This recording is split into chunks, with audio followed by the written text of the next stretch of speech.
Back to Godhead featured Love Beyond Surrender. Back to Godhead, February 1975. By His Divine Grace A.C. Bhaktivedanta Swami Prabhupada. The position, the special attractions and the opulences of Krishna can be understood only by devotional service, bhakti.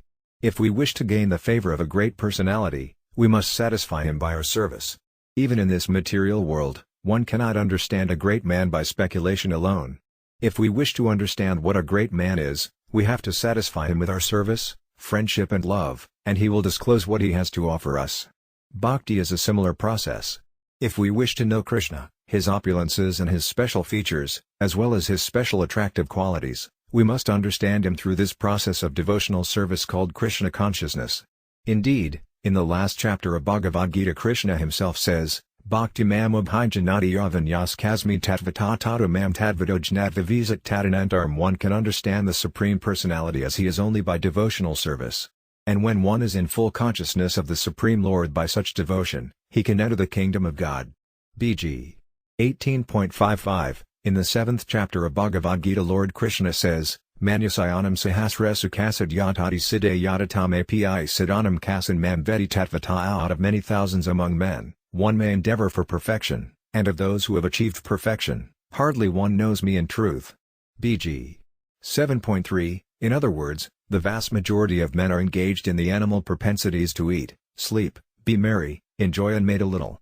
Of millions of these, only one will strive to know Krishna as he is, and of millions of these, only one will succeed. Only those who have attained perfection can understand what Krishna actually is. That perfection and understanding can be attained by bhakti, devotion, as indicated also in the 11th chapter, Bhakti TV ananyaya sakyaham evam vidhorajuna jnatam drastam ca tatvina pravastam ca parantapa. My dear Arjuna, only by undivided devotional service can I be understood as I am, standing before you, and can thus be seen directly. Only in this way can you enter the mysteries of my understanding. BG 11.54. The most charitable personality. One can enter the abode of Krishna when one understands perfectly what Krishna is. Of course one cannot understand Krishna perfectly, but only insofar as one's capacity to understand him. The understanding must be of Krishna as he actually is, tatvata. Otherwise, there is no entrance into his abode. Lord Chaitanya instructed Sanatana Goswami about Krishna through devotional service, and his instructions are very important. We should understand and note them as much as we do Bhagavad Gita. In Bhagavad Gita, Krishna gives instructions directly to Arjuna about fruitive activity, philosophical speculation and the yoga system. Ultimately, however, Krishna instructed Arjuna, Sarvadharman parityajyam ekam saranam vraya, give up all varieties of religion and just surrender unto me. BG 18.66. Lord Chaitanya, however, by his special blessings, gives what even Krishna did not give, what Krishna hesitated to give, for Krishna knew that if he spoke of abandonment of duty, dharma, and total surrender unto him in the very beginning of Bhagavad Gita, Arjuna would not accept it. Actually, it was not necessary to elaborately go through so many phases of instructions in Bhagavad Gita, for the most confidential instruction was that Arjuna give up everything and just surrender unto him. Although this is the actual instruction of Bhagavad Gita, it was not spoken in the beginning. This is because there are many types of human beings, and the paths of jnana and yoga are required for them. The special mercy of Lord Chaitanya Mahaprabhu, however, is that he directly gives this highest instruction. What Krishna could not give directly on the battlefield is given directly by Lord Krishna Chaitanya, Krishna in his incarnation as Lord Sri Chaitanya Mahaprabhu. Therefore Lord Chaitanya is considered the most munificent, the most charitable personality. Indeed, Rupa Goswami offered his respects to Lord Chaitanya Mahaprabhu in this way. Namo Mahavidanyaya Krishna Prema Pradayate Krishnaya Krishna Chaitanya Namna Gauratvise Nama. I offer my respectful obeisances unto the Supreme Lord Sri Krishna Chaitanya, who is more magnanimous than any other avatara, even Krishna himself, because he is bestowing freely what no one else has ever given, pure love of Krishna. To understand Krishna is very difficult, and many great scholars, philosophers and personalities are frustrated in their attempts, but Chaitanya Mahaprabhu is so merciful and magnanimous that he is directly offering Krishna Prema, love of Krishna. Blind faith rejected the way of receiving knowledge of Krishna is also indicated by Sanatana Goswami. He fell at the feet of Lord Chaitanya Mahaprabhu and said, My dear Lord, I have simply wasted my time by trying to gratify my senses. That is my only qualification. I belong to the lowest class of men, and my associates are also of the lowest type. I have fallen, and I am the lowest of all? These are my qualifications. In actuality, Sanatana Goswami belonged to a high caste Brahmana family, but because he accepted service in the Muslim government, he did not consider himself a Brahmana.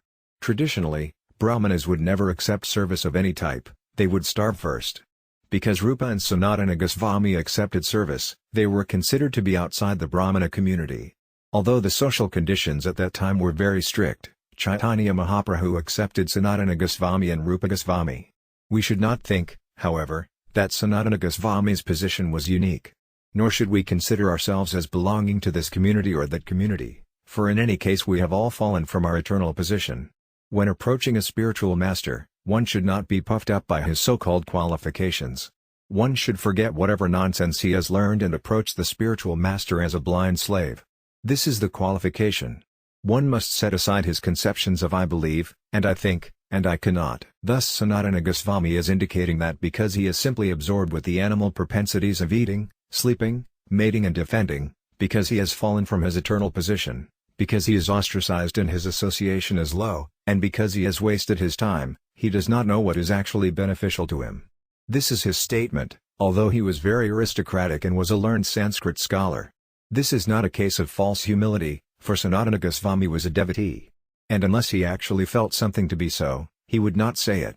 Although Sanatana Goswami was called a Pandita, a learned man, he did not feel that he deserved this title, because he did not know the goal of life. Our nature is that although we may be fool number one, if someone addresses us as a learned person, we accept it. This is our illusion. We never accept ourselves as a fool, but think, who can be greater than me? I can think for myself. What is the need of a spiritual master? I can become a religious leader, I can become such and such. This is our mentality, but this mentality should be sacrificed before approaching a spiritual master. First one must select a spiritual master, and this requires some knowledge, and then when one is sure that the spiritual master is bona fide, he should offer himself submissively. When Sanatana Goswami first met Lord Chaitanya Mahaprabhu, he did not surrender himself, but after hearing him he realized the greatness of his message and then submitted himself. This then is the process. There is no question of blind faith. Knowledge through devotion. Throughout Bhagavad Gita, Krishna emphasizes the importance of understanding him in truth, and it is Lord Chaitanya Mahaprabhu who bestows this knowledge of Krishna through the process of love and devotion. Simply understanding that there is God is not sufficient, we must understand God in fact. Nor is it sufficient to consider God our order supplier. Krishna must be known in truth, Tatvina, and it is Lord Chaitanya who explains him in truth. As mentioned before, it is not possible to understand God to the fullest extent, but to the extent of our human capabilities. Krishna has explained about himself in Bhagavad Gita, and that is sufficient, but Chaitanya Mahaprabhu offers even more information. Of all of the activities of the living entity, Krishna is both the enjoyer and the master, but those who are not aware of this fall down from their true relationship with him. Aham hi sarva yajñanam bhakta ca prabhariva ca natu mam abhijanandi tatvanatas sayavandi te. I am the only enjoyer and the only object of sacrifice. Those who do not recognize my true transcendental nature fall down. BG 9.24. Throughout Bhagavad Gita we find that Krishna says, just surrender to me, and I will give you all protection.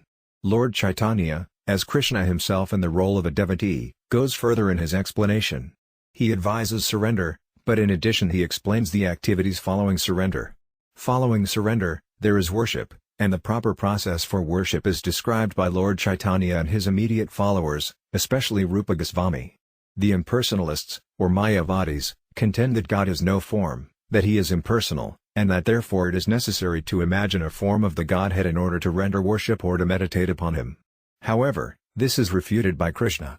We should not think of God as void or impersonal, nor should we simply imagine a form of him, nor should we worship demigods or spirits. All of this is discouraged in Bhagavad Gita. Yanti deva vrata devan pitran yandi pitravrata bhutani yandi bhutija yandi madrajino paimam. Those who worship the demigods will take birth among the demigods, those who worship ghosts and spirits will take birth among such beings, those who worship ancestors go to the ancestors, and those who worship me will live with me. BG 9.25. Beyond the material universe we have freedom of action, and God rewards us the results, whatever we want. If we worship material things, then we attain them. In other words, we remain on the material platform life after life. If we worship highly elevated living entities, the demigods, then we go to the worlds of these beings.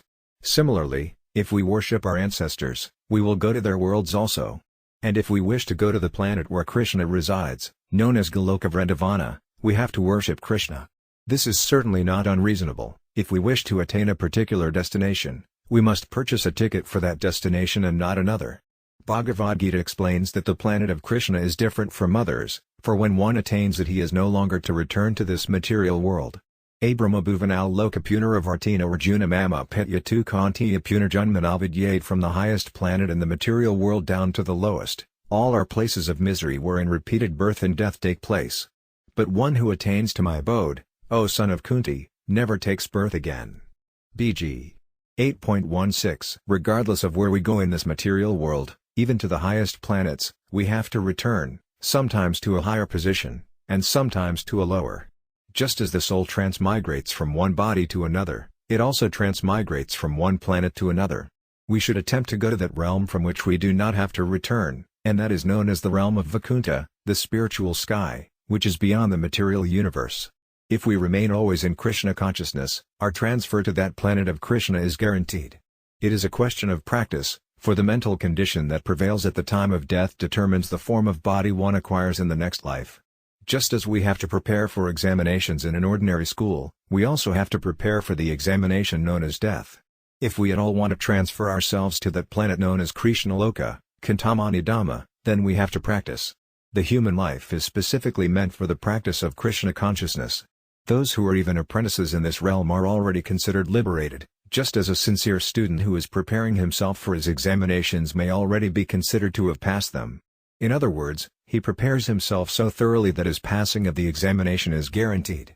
The method of preparing for the examination of death, the method of Krishna consciousness, is outlined by Krishna in this way: Yet karosi yad asanasi yaj juosi dadasi yet tapasiyasi kanti yatat kurusavamadarpanam. O son of Kunti, all that you do, all that you eat, all that you offer and give away, as well as all austerities that you may perform, should be done as an offering unto me. BG 9.27. The loving exchange. As stated before, we have to make friendship with Krishna. It is not possible to claim any favor of the Supreme, but if we approach him with love, it is said that he can actually be conquered. There are 6 principles of love by which one can understand that another person loves him. The first is dadati. When we love someone, we must give him something. The second is that we must take something from him. Next, we must give him something to eat and also accept what he gives to eat. One must also disclose his mind, and if the beloved is in difficulty, one must also hear him disclose his. We have to relate to God in this way. The beginning, therefore, is offering something. As stated before, this is not very difficult, for it is facilitated to such an extent in Bhagavad Gita that any poor man from any part of the world can make an offering that Krishna will accept.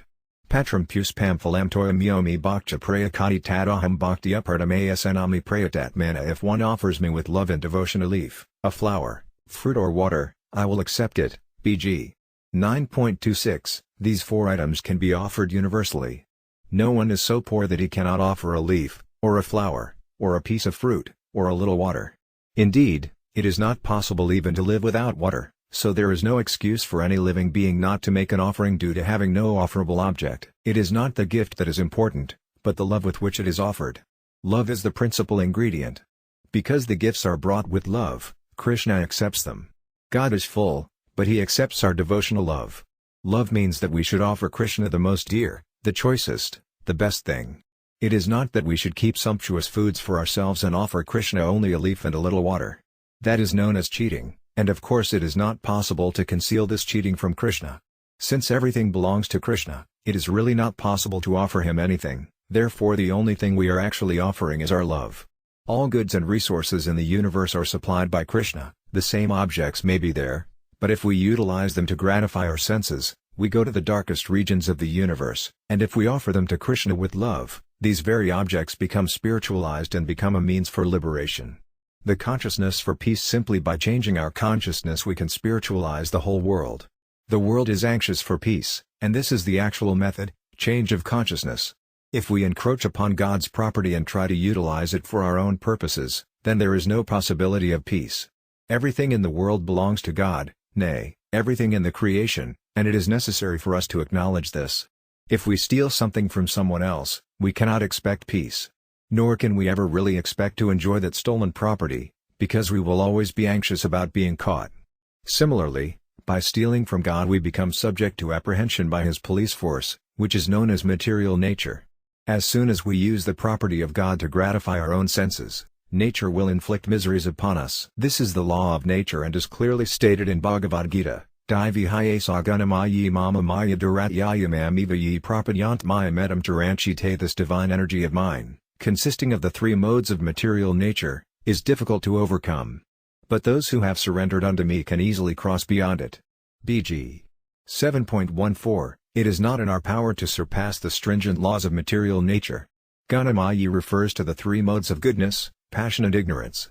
Regardless of how strong we may think we are, the three qualities of material nature are stronger and will hold us under their sway.